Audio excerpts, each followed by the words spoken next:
Learning mitzvos in action with Torah-Box. Every morning before praying, men surround themselves with the Tallit Gadol, piece of cloth containing 4 corners on which fringes are attached.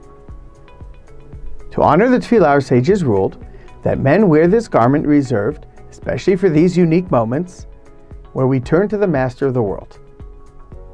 Before wrapping oneself with a talit, it is good to check that the tzitzit, the fringes, are not detached or cut. If the fringes are cut, where the nods are located, the talit is not valid.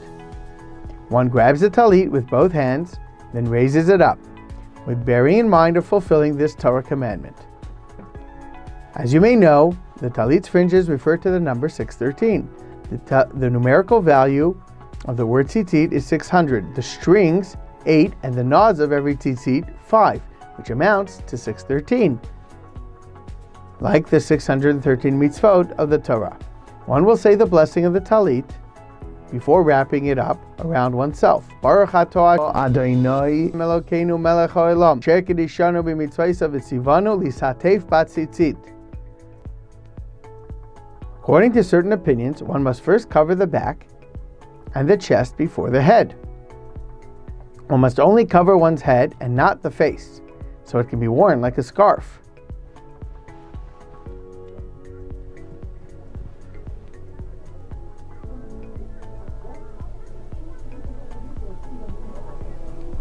One then takes the right end point of the talit and lets it drop behind one's left shoulder before doing the same for the left end point. One waits approximately 2 seconds and widens the talit on one's body, in order that 2 tzitzit are hanging at the front and 2 at the back. So one is surrounded by mitzvot.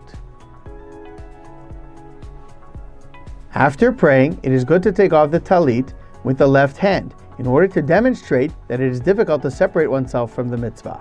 When one winds the talit on one's body, one should not wear it around the shoulders like a scarf. If one does so, the blessing will be said in vain, and one will not be fulfilling the mitzvah.